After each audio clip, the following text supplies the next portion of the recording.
সাবিত্রাপুর club Kings 11-এর শ্যামা পূজা উপলক্ষে অঙ্কন প্রতিযোগিতা। সাবিত্রাপুর ক্লাব কিংস 11 প্রত্যেক বছরের ন্যায় এবছরও শ্রী শ্রী শ্যামা মায়ের পুজো অর্চনার আয়োজন করেছিল। পূর্ব মেদিনীপুর জেলার রামনগর বিধানসভার রামনগর 2 নম্বর ব্লকের পালধুই পঞ্চায়েতের সাবিত্রীপুরের ক্লাব কিংস 11 সার্বজনীন শ্রী শ্রী শ্যামা পুজো উপলক্ষে অঙ্কন প্রতিযোগিতার আয়োজন করেছিল। এই অঙ্কন প্রতিযোগিতা 95 জন ছাত্রছাত্রী অংশগ্রহণ করে। এই অঙ্কন প্রতিযোগিতার মূল বিষয় 3টি বিভাগে অনুষ্ঠিত হয়: ক বিভাগ, খ বিভাগ এবং গ বিভাগ। প্রত্যেক প্রতিযোগিতায় প্রথম, দ্বিতীয় এবং তৃতীয় স্থান অধিকারীকে শংসাপত্র পুরস্কার তুলে দেওয়া হবে। সংস্থার সূত্রে জানা গিয়েছে, এই সংস্থা 2021 সালে পথ চলা শুরু করে গুটি গুটি পায়ে চলতে চলতে 5মতম বর্ষে পদার্পণ করলো। আরও জানা গিয়েছে, সংস্থা বর্ণাঢ্য শোভাযাত্রা সহকারে মায়ের ঘট উত্তোলন হয়েছিল। এই দিন অঙ্কন প্রতিযোগিতার আয়োজন করা হয় এবং সন্ধ্যার সময় এলাকার ক্ষুদ্র শিল্পীদের নিয়ে সাংস্কৃতিক অনুষ্ঠানের আয়োজন করা হয়। আগামী দিনে এলাকাবাসীর মনোরঞ্জনের জন্য অর্কেস্ট্রার আয়োজন করা হয়েছে। এই শ্যামা মায়ের পুজোর অর্চনার সাথে সাথে বিভিন্ন সমাজসেবামূলক কাজের আয়োজন করে থাকেন এবং এই পুজো উপলক্ষে শিল্পী জোনের আয়োজন করা হয়।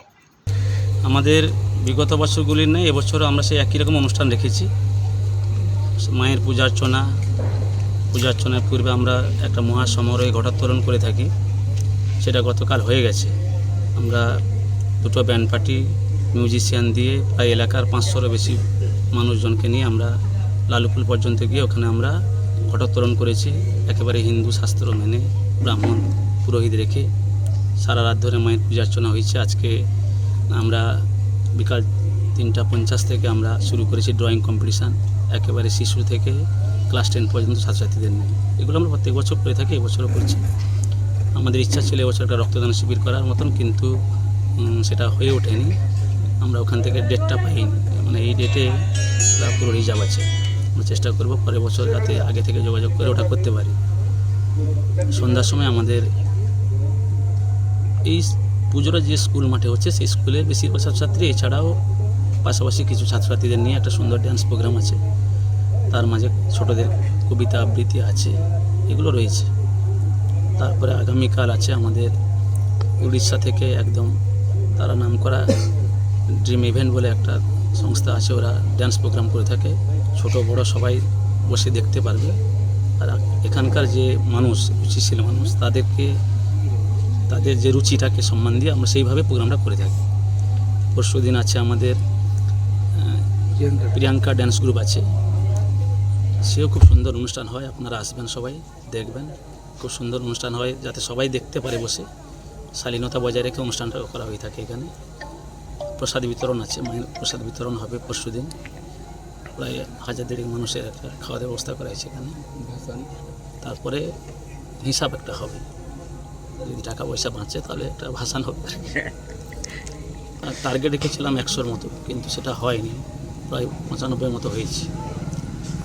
এটা 3:50 শুরু হয়েছে, 5:20 আমাদের শেষ হবে। আমরা 3টা গ্রুপে ভাগ করেছি। একেবারে 0 থেকে ক্লাস 3 পর্যন্ত একটা গ্রুপ করেছি, যেমন খুশি আঁকো, তারা তাদের মতো করে আঁকবে। আর 4 থেকে 6 আমরা রেখেছি, মা কালীর একটা মূর্তি তারা আঁকবে, তারা সুন্দর করে।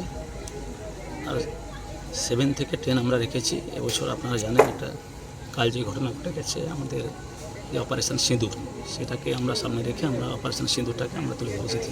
এখানে এখন প্রত্যেকের হাতে মোবাইল চলে এসছে।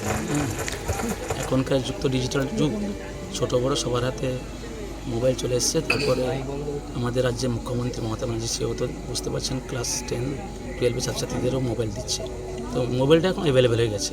তো যে যেখানে যাচ্ছে তাদের সবার ইচ্ছা একটা ছবি তুলবে। এই ছবি তোলা নিয়ে একটা সমস্যা হয় কি জানেন? অন্যান্য পুজো মণ্ডপে কী হয়, মায়ের সামনে একটা ছবি তুলবে, তার সামনে দিকেও চলে যাচ্ছে, পিছনে কেউ চলে যাচ্ছে, তারা খুব বিরক্ত বোধ করে। সেই জন্য আমরা একটা সেলফি জোন বানিয়েছি, যাতে সহজে তুলতে পারি।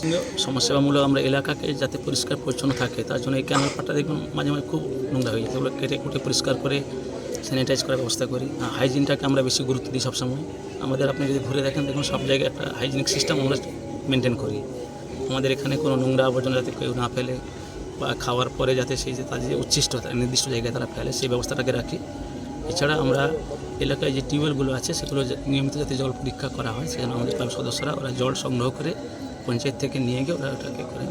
আর আমাদের যে কথা না বললে নয়, আমাদের একটা স্পন্সর আছে কারণ এই পুজো করতে গেলে প্রচুর টাকা লাগে। আমরা কিন্তু এলাকায় বেশি কালেকশান করি না, আমরা ম্যাক্সিমাম টাকা আমরা সদস্যরা দিয়ে দিই। তার সঙ্গে আমাদের করোনা স্পিরিট বলে একটা কোম্পানি আছে, সে আমাদের ভালো একটা অ্যামাউন্ট স্পন্সর করলে পরে আমরা এতদূর করতে পেরেছি। এলাকার মানুষদের কাছে আমরাও আবেদন রাখি সহযোগিতা করার জন্য, তারাও যতটা পারেন করেন। মূল করোনা স্পিরিটটা আমাদের সহযোগিতা বেশি টাকা করবে। নামটা আপনার? আমার নাম চৈতন্য পাত্র। কোনো পদে আছেন? আমি কোনো পদে নেই, ক্লাবের সদস্য। রামনগর থেকে নিজস্ব প্রতিনিধির রিপোর্ট, ডিএন আপডেট।